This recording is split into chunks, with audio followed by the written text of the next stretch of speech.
A group of white bikers thought they had found an easy target on a deserted highway, until the quiet black teen they surrounded revealed a level of discipline and training that would turn their intimidation into instant regret.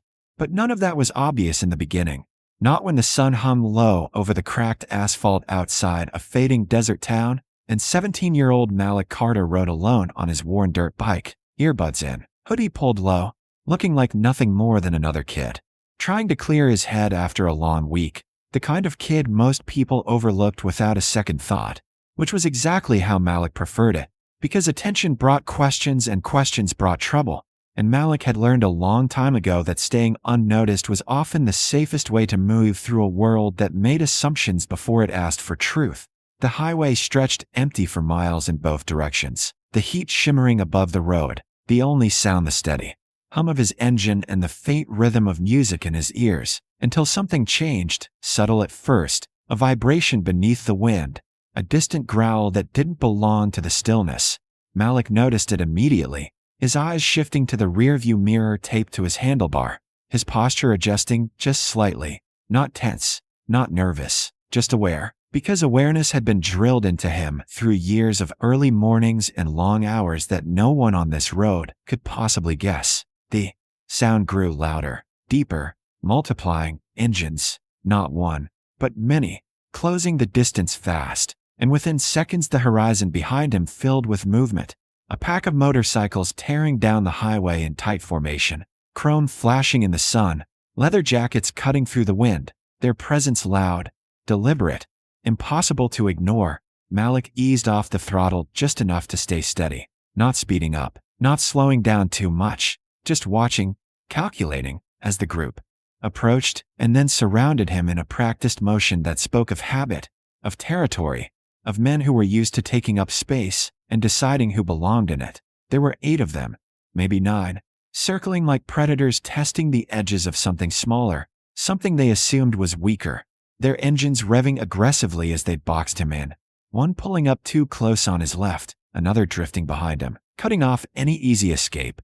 Malik's eyes moved quickly, taking in details without turning his head too much, distances, gaps, weight distribution, posture, hands, every piece of information cataloged with quiet precision, because panic wasted energy and energy was something he never spent without purpose. One of the bikers, tall, broad-shouldered, gray beard spilling over a sun-faded bandana, leaned toward him with a smirk that carried more threat than humor. "Lost kid," he shouted over the engines, his voice dripping with the kind of casual cruelty that came from years of never being challenged. Malik slowly reached up and pulled one earbud out, his face calm, almost indifferent.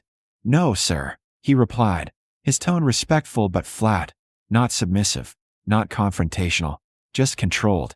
And that control seemed to irritate them more than fear would have. Another biker laughed loudly, circling closer. "Hear that? Sir. He thinks this is school," he said, nudging his friend as if Malik were entertainment rather than a person. The group tightened around him, their formation closing in like a noose, one rider revving his engine inches from Malik's leg, the heat from it brushing against his jeans, another drifting dangerously close to his rear tire.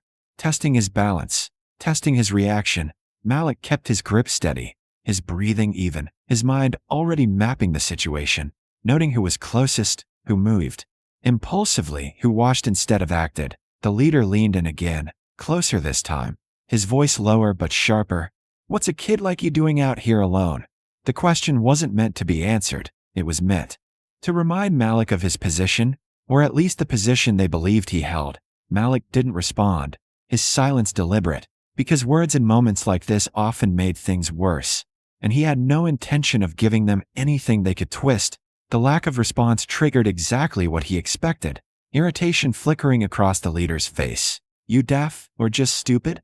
he snapped, before reaching out and shoving Malik's shoulder, not hard enough to knock him off, but enough to disrupt his balance, enough to provoke. Malik's bike wobbled slightly before stabilizing, his body adjusting instinctively. No sudden movements, no visible anger, just control, always control.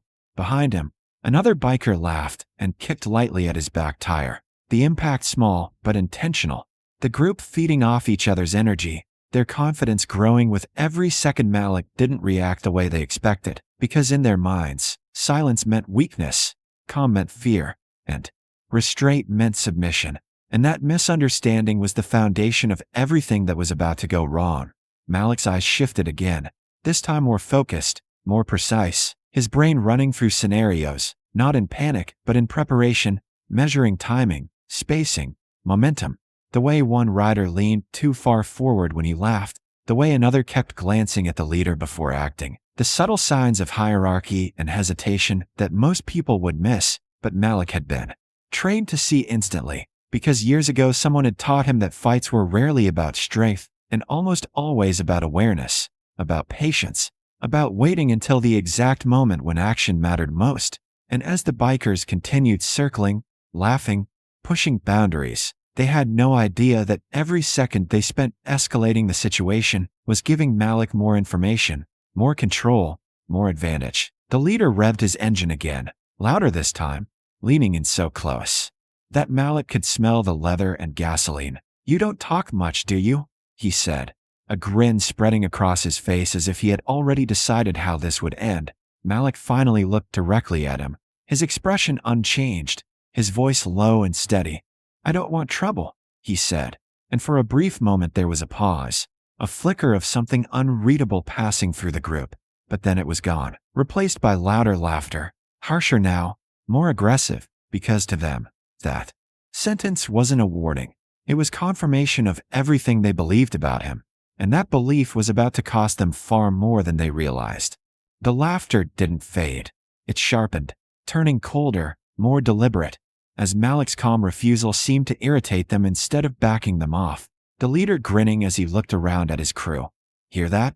Kid doesn't want trouble," he mocked, and the group leaned into it. One biker stepping off his motorcycle and grabbing Malik's handlebar, tugging it slightly, testing him. "Then you picked the wrong road," he said, while another voice chimed in from behind. "Check his bag." Casual, but dangerous. And that was the moment everything shifted, because this wasn't just intimidation anymore. This was escalation. Malik felt it instantly, the line being crossed, his focus tightening as the man reached toward his chest strap, fingers closing in, and then in a single, controlled motion, everything changed. The biker hit the ground hard, air knocked out of him before anyone even processed what happened. The laughter died instantly, replaced by confusion. "What the hell?" someone muttered, but the second biker didn't hesitate, charging in with a wild swing, and Malik moved smoothly, redirecting the strike, using the man's own momentum against him, sending him crashing down beside the first. Now, the circle broke, just slightly, but enough for doubt to creep in where confidence had been. "Kid's got hands," one of them said, but there was no humor left now. Malik stepped off his bike slowly, placing it beside him, his posture balanced, controlled. "I said I don't want trouble," he repeated, calm as ever, and that calmness unsettled them more than anything, because it meant he wasn't reacting. He was choosing. The third biker approached more cautiously, trying to read him, but still underestimated him, still thought numbers would win. He lunged, faster this time, but still sloppy, and Malik countered instantly, precise and efficient, sending him stumbling back, clutching his wrist in pain. Now no one moved forward, engines idling, the energy completely different, quieter, heavier. The leader watching closely, his expression tightening as he recalculated, because this wasn't what he expected. Malik stood in the center, breathing steady, eyes sharp, not aggressive, not afraid, just ready, always ready. And that's when it finally started to sink in for them. This wasn't luck, this wasn't panic, this was training, real training, the kind that doesn't show until it has to. The leader stepped forward slowly, removing his gloves, his voice lower now, stripped of its earlier arrogance. "You some kind of fighter?" he asked. Malik shook his head once, simple, controlled. "No," he said. Then after a brief pause, "Just trained." And that answer hit differently, because it wasn't a threat, it was a fact. And standing there, surrounded by men who had come looking for control, they realized something had already slipped out of their hands, and they weren't getting it back. The desert fell quiet in a way it hadn't been before, the kind of silence that follows a sudden shift in power. As the leader stood there studying Malik, no longer smirking, no longer certain, his eyes flicking briefly to the men still recovering on the ground before returning to the teenager who hadn't raised his voice once, hadn't lost control for even a second, and somehow had taken command of the entire situation without ever asking for it. The leader exhaled slowly, rolling his shoulders, as if weighing his next move, then finally raised a hand toward his crew. "That's enough," he said, firm this time, and for the first time since they had arrived, they listened without hesitation, one by one stepping back, starting their engines again, the earlier aggression replaced with something quieter, something closer to caution, because they understood now that pushing further wouldn't in the way they expected. One of the bikers helped another onto his seat, avoiding Malik's eyes, while the rest created space where there had been none, the circle fully broken, the leader lingering for just a second longer before looking directly at Malik.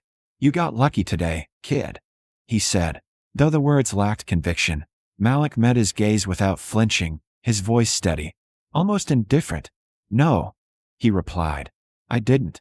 And something in that answer made the man pause, just briefly, before giving a small nod, the kind that comes from recognizing something real, something earned. Then he turned, revved his engine, and rode off with the others, the roar fading into the distance as quickly as it had come, leaving behind nothing but open road and still air.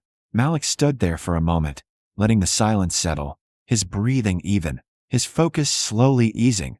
Then he picked up his bike, adjusted his grip, and without another thought, put his earbud back in, started the engine, and rode forward, as if none of it had been about proving anything at all. Just another moment.